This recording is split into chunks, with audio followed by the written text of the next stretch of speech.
A word of caution. This episode contains depictions of murder and sexual assault that may be disturbing and triggering to some listeners. Please take caution.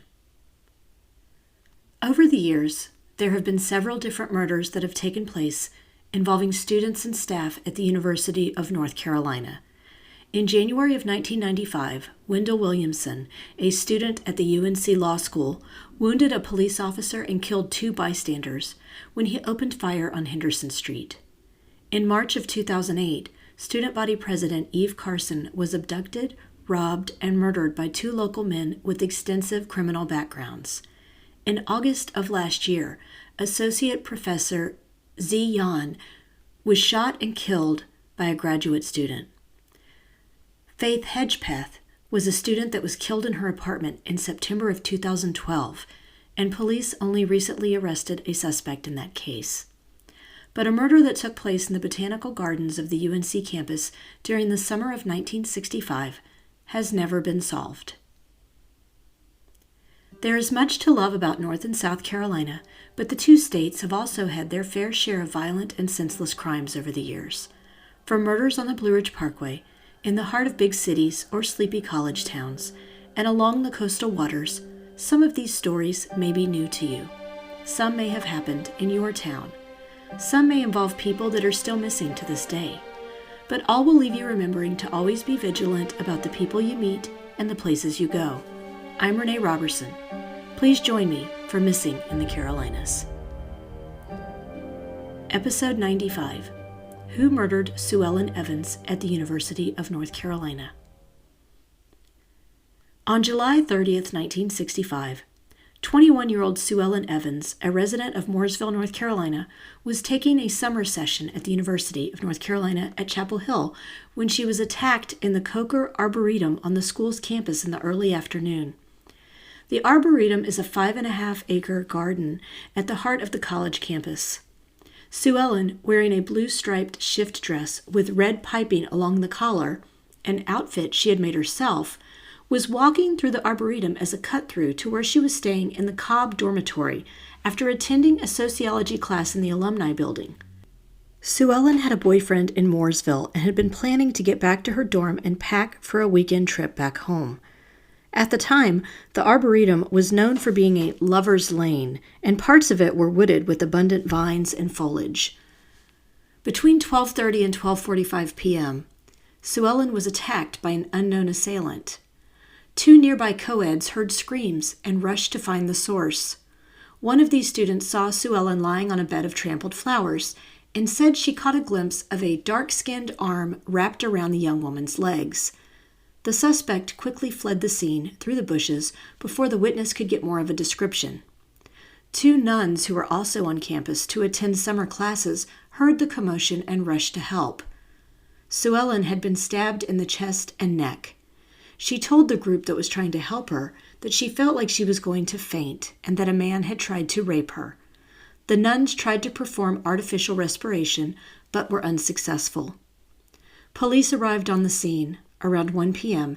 and found Suellen lying on a bed of periwinkles between two gravel walkways. She was pronounced dead on arrival at North Carolina Memorial Hospital a short time later. She was identified by her books and personal belongings that were found scattered around the scene. There was no murder weapon found nearby, but the medical examiner said Suellen's wounds came from a sharp instrument that he believed was a type of knife. They collected Suellen's dress as evidence, as well as scrapings from underneath her fingernails. Police took plaster casts of shoe prints found near the crime scene.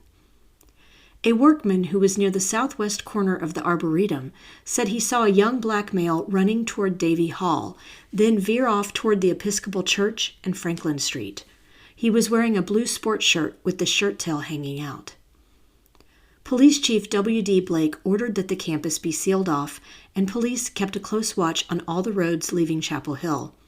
He called for the use of bloodhounds, and the dogs tracked a scent from the scene of the attack to the church near the garden and then lost it. The day after the murder, the police chief announced 6 suspects had been questioned and released. By August 2nd, investigators had begun questioning people in communities outside of Chapel Hill, including Graham, Mooresville, and Spartanburg, South Carolina. They mentioned one suspect, a black male, had been questioned on Saturday, July 31st, but he refused to answer any questions on the advice of his attorney. He allowed them to make a plaster cast of his shoe and was released.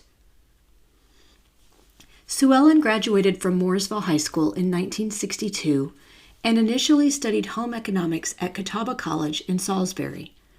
After 2 years, she decided to transfer to the University of North Carolina at Greensboro as a rising junior majoring in home economics. But she had lost a lot of credits in the transition between Catawba College and UNC Greensboro, which is why she enrolled in the summer session at UNC. Her friends and family told the media that she was a sweet young woman who loved singing and sewing. She had last spent time with her family 2 weeks prior in Mooresville. Her father, Glenn Evans, was a postal carrier with the Mooresville Post Office and was on the job when he heard the news of what had happened to his daughter. She also had an older brother who was living in Virginia at the time. The autopsy revealed Suellen had died of a stab wound through the heart, and she was also wounded in the neck. More than 800 people attended her funeral at the Vanderburg Methodist Church in Mooresville. On August 5th, the Daily Tar Heel announced the campus police, in conjunction with the Chapel Hill Police Department, were seeking 200 men to search the Arboretum for the murder weapon used in the crime. They were asked to assemble in front of Graham Memorial and wear old clothes. They stated the object of the search was to find a knife or similar instrument with a long blade. If anyone found anything, they were told to call one of the policemen who would be on site during the search. They planned to use a shoulder-to-shoulder method to search the thick undergrowth in the Arboretum. Later reports confirmed about 100 men showed up for the search and found no items of interest. Police questioned a white male seen on campus that day with a bloody neck, but he said he had cut himself shaving that morning. Police said they were looking for an AWOL soldier, a black male, who had reportedly stolen a car in another part of the state 5 days before the murder.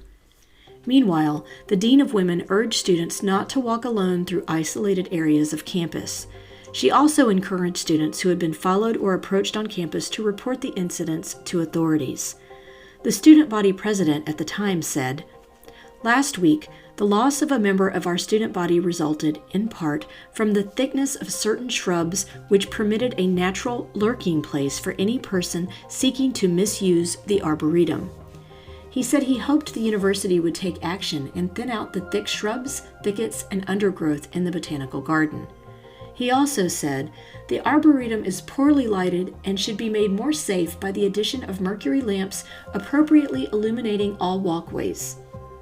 Recent proposals to turn the area into a formal garden with more benches and lights could cause the botany department some temporary hardship, but the beauty of the campus and the safety of our students would be enhanced. This should be our aim. This same edition of the Daily Tar Heel shared police had questioned a black male thought to be the prime suspect in the murder. He was brought in as both a potential witness and a suspect. He was questioned for 4 hours and then released on August 4th. A student had placed this man, who was about 30 years old, in the area of the Arboretum where the stabbing occurred. He did not appear to have any scratches or other injuries they could find. He denied being in the botanical garden at the time of the murder, but had no alibi. This man's wife was employed by the university. The student who identified this man said he had noticed the suspect walk through the garden almost every day. The suspect was seen walking toward the Arboretum around 12:15 p.m. on the day Suellen was murdered, and leaving the vicinity around 1 p.m. A random line in a newspaper article caught my eye when I was going over the published reports in this case. An article that ran in the Charlotte Observer mentioned Suellen was planning to go home to Mooresville for the weekend once she was done with her classes for the day. Her cousin, Don Gabriel, was going to pick her up along with another friend from her hometown. I wondered why the name Don Gabriel seemed familiar to me, and after going back to my old podcast episode notes, I realized he went on to become the husband of Diane Gabriel, the real estate agent who went missing from Lake Norman in 1983. We shared her story in episode 15, Missing Real Estate Agents in North Carolina. A local man was eventually convicted with murdering Diane, although her body was never found. So this means Don Gabriel had both a cousin who was murdered in 1965, and then his wife was murdered in 1983. That is more tragedy than anyone should expect in their lifetime. In August of 1965, John Kilgo wrote a column for the Charlotte Observer where he shared some observations about the atmosphere around Chapel Hill. He noted that normally you could find visitors on campus enjoying the architecture, the Moorhead Planetarium, and the Old Well. He described how the Arboretum was the most beautiful and peaceful spot on the campus, with flowers, grapevines, and benches for people to stop and rest. Squirrels and wild rabbits in the garden were so tame he could almost walk up to them. While he was visiting the town to work on reporting for a story he was writing about Suellen Evans' murder, he said there were people walking through Coker Arboretum, some with picnic lunches for the families, trying to find the exact spot where the girl was murdered. One woman, who had walked all over the Arboretum looking for the exact spot where Suellen collapsed, laughed when she said, "The whole place looks the same to me." Kilgo expressed his frustration and disappointment that a town full of grieving residents had to be disturbed by seekers of the macabre. The Daily Tar Heel published an article 1 year after Suellen's murder discussing how the investigation had stalled. It reported that less than 2 months after the murder, Police Chief Blake had said the force had their hands full with parking and traffic problems in the town. The article actually stated that the Chapel Hill Police Department was understaffed, underpaid, and poorly trained. This is a direct quote from the piece. "The only time you see a police officer in Chapel Hill is when he is giving a parking ticket at a basketball game or in Keenan Stadium. Try to find one any other time, and you will have a good search on your hands. But if you really need him, park your car and let the meter expire." The writer elaborated and said everyone in the community was to blame for the lack of progress in Suellen's case because they were too cheap to shell out a few more dollars to support a better police department or a better fire department. Before we continue, let's take a quick break for a word from our sponsors. Are you looking to level up your writing or learn a new skill? Whether you focus on nonfiction or are more inclined to creative writing or want to learn how to put together a digital portfolio of your work, Well, Women on Writing can help. Interested in podcasting? Check out a digital course I created called You Can Start a Podcast. During this pre-recorded webinar, you will learn the benefits of creating your own podcast, materials you need to get started, how to develop content that will keep listeners coming back for more, and ways your podcast can create supplemental income. I'll share examples of different types of podcasts, how to decide on a format, ways to handle the technology necessary for creating a podcast, how to develop your first few episodes, promotion and monetization ideas, and ways you can repurpose your podcast content. All written materials and resources are provided by me. I'll also give you a handout with information discussed in the webinar, along with suggestions for a few different types of podcasts to explore. Best of all, this webinar only costs $30. You can find it by going to wow-womenonwriting.com and clicking on the Classroom tab. I'll also post a link in the show notes. Here's your friendly PSA that if you haven't been using the skincare products from SkinX Erin, you're probably doing it wrong. But it's never too late to do the right thing. The pre-cleanse oil is the best way, in my opinion, to thoroughly melt away excess makeup, sunscreen, environmental pollutants, and residual product buildup from your skin without stripping. I use their pre-cleanse oil every morning and night, followed by my daily cleanser for fresh skin. And here's another tip for the upcoming summer season. Before you go out in the sun, apply the hydrating beauty oil because it helps rehydrate the skin, reduces inflammation, and repairs the skin barrier. After spending the day in the sun, the Perfecting Night Oil accelerates healing, prevents peeling, and can quickly help a burn turn into a tan overnight. Try it. Go ahead and treat yourself with 10% off your order using my code MissingCarolinas10. I'll include a link in the show notes for you. And now, let's get back to the show. In 1970, police traveled to Odessa, Texas to follow up on a lead because someone heard a man who hailed from Raleigh say he knew who killed Suellen Evans. But it turned out he was only repeating information he had read in one of the true crime magazines that were popular at that time. Later that year, police finally got their chance to interview another suspect, a construction worker who had left his job site on the campus and never returned. He was in Central Prison when they spoke to him, and they spent several days checking out his alibi. It cleared the suspect. Not long after UNC Asheville student Virginia Olson's murder in 1973, which we discussed in last week's episode, an article ran in the News and Record with the headline, UNCA and UNCCH killings similar. It noted that both women were killed in the gardens on the campuses, rape or rape attempts were involved, and both crimes were committed in broad daylight. While I do have to admit there were a lot of similarities in these crimes and they both took place in North Carolina, the eyewitness accounts of the suspects are completely different, and they took place years apart. On July 28, 1997, the News and Observer published an article titled, 1965 Slaying Hasn't Been Forgotten in Chapel Hill. At that time, the sheriff of Orange County, Lindy Pendergrass, had also worked the case in 1965 as a young police officer. Pendergrass said members of the Chapel Hill Police Department had just interviewed the last living prime suspect, and he passed a polygraph with flying colors. Because of that, they said suspicion next fell on a second man who was long considered a main suspect. But by 1997, that man had already been dead for many years. Those two suspects were also interviewed in the days following the murder, but were released because of lack of evidence and a confession. In the late 90s, a patrol officer named Sergeant Harold Horn helped form a special team to dig deeper into the case. Investigators spent time reviewing the files on the case and drove to Raleigh to go over the more detailed files the SBI had collected at the time, but they still could not find a smoking gun. Horn said he believed police were distracted by their initial investigation by the flood of calls from scared residents reporting possible sightings of the suspect. If we're to be honest, I'm sure every black male in the town was reported at one point or another due to the publicity of the case. Horn said, "It bordered almost on hysteria in my mind. I can't imagine how many hours the police must have wasted following up leads and reports of things that were dead ends from the very beginning." The case remains open, although there have been no leads in recent years. If you know something, please contact the Chapel Hill Carrboro UNC Crime Stoppers at 919-942-7515 or email crimestoppers-chc-unc.org.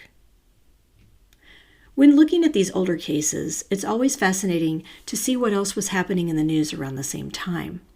Just looking through the news archives, I was able to find the following items of interest. In the summer of 1965, President Lyndon B. Johnson had just signed Medicare into law. The Pegasus 3, an American satellite designed to study micrometeoroid impacts in low Earth orbit, was launched in Florida. Heavy losses in the Vietnam War were reported after a strong guerrilla attack. But one headline in particular caught my eye: 2 girls' bodies found in Texas. That's when I learned there had been a murder involving 2 female students from the University of Texas. The report I found said the bodies of 2 missing female students from Austin, Shirley Ann Stark and Susan Rigsby, were discovered and identified on July 31, 1965. They had disappeared 12 days prior. They were in the same sorority at the University of Texas and were both natives of Dallas.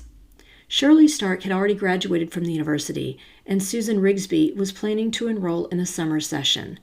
The 2 young women had last been seen by acquaintances in Shirley's car as they were heading to an expressway in Austin. A survey crew discovered the bodies of the women in waist-high grass on a vacant lot near a new housing development in Austin. The killer turned out to be someone the women knew and trusted. 22-year-old James Cross was convicted of the rape and strangulation of Susan Rigsby at his Austin apartment. He was also charged in the murder of Shirley Stark, but never tried for that case. He had been a student majoring in English at the University of Texas at the time of the murders and had once dated Shirley Stark. He was the son of an advertising manager at one of Fort Worth's leading department stores at the time. During the investigation, Cross called police and told them he wanted to confess to the murder. He testified that they had asked to shower at his apartment when they arrived in town on July 18th for the second summer session at UT and found their Chi Omega sorority house was closed. First, he raped and strangled Susan while Shirley showered, and then he attacked Shirley as she exited the bathroom. He had put the bodies of the young women in the closet of his apartment, gone out on a date, and then later transported the two women to the vacant lot where they were eventually found. Cross initially received a life sentence, but was retried 21 years later and sentenced to 80 years in prison. He was released on September 30th, 1992, after serving 26 years in prison. Finally, there's one more thing I want to mention about the reporting on the Suellen Evans case, and this is something that has evolved over the years. Some of the writing went above and beyond the facts in this case, and in my opinion, reporters shared thoughts and made statements that were unnecessary in these articles. An article that ran right after the murder in the Charlotte Observer was above the fold with the headline, "Mooresville Girl Slain in UNC's Arboretum." Right above that, under the masthead, were the words, "Rape Attempt." While it sounds like this was a true statement based on what Suellen said before she succumbed to her injuries, I don't believe it needed to be spelled out above the headline. Another article that the Charlotte Observer ran on September 13th, 1965, participated in quite a bit of editorializing. It discussed the timeline of what Suellen's plans for the day had been on July 30th. The headline read, "Where was she 30 minutes before her death?" This article reported that on that morning, Suellen was probably planning to skip lunch because, and I quote, "friends had talked her into going on a diet because she was plump. So far, she had lost 5 pounds." End quote. First of all, what is the point of mentioning that she was on a diet? And second, I don't believe there was any mystery as to where she was heading before going into the Arboretum. She had a sociology quiz at 9 a.m., which finished up at 10:30. Then she had an education class at Peabody Hall, a 5-minute walk away. That class was cut short, and she left the building with a female classmate, and they talked by the old well for a moment. Suellen told her friend she had to see her sociology professor about the course and went back into the alumni building, arriving between 12:05 and 12:10 p.m. The professor she was planning to speak with had already left for lunch. The article mentioned her movements between that time and about 12:35 were unknown. In all likelihood, she was probably lingering in the building, waiting to see if her professor would return, and then headed to the garden. I don't think this supposed 30-minute gap was anything worth turning into a news article.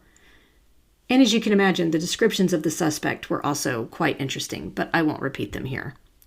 While I was researching this case, I found the details of a very unusual story involving the wife of a Chapel Hill professor who was murdered in their apartment just a few months after Suellen. I will work on putting it together for a future episode. This brings us to the conclusion of this episode of Missing in the Carolinas. If you enjoyed this episode, please do me a favor and give it a 5-star rating wherever you listen to your podcasts. We're also on Instagram, Facebook, and YouTube, so please like our pages and get started on a discussion of the missing people profiled on the show. Do you know of a missing persons case in North or South Carolina that you think should be covered? Email me at missinginthecarolinas@gmail.com with any details you can share.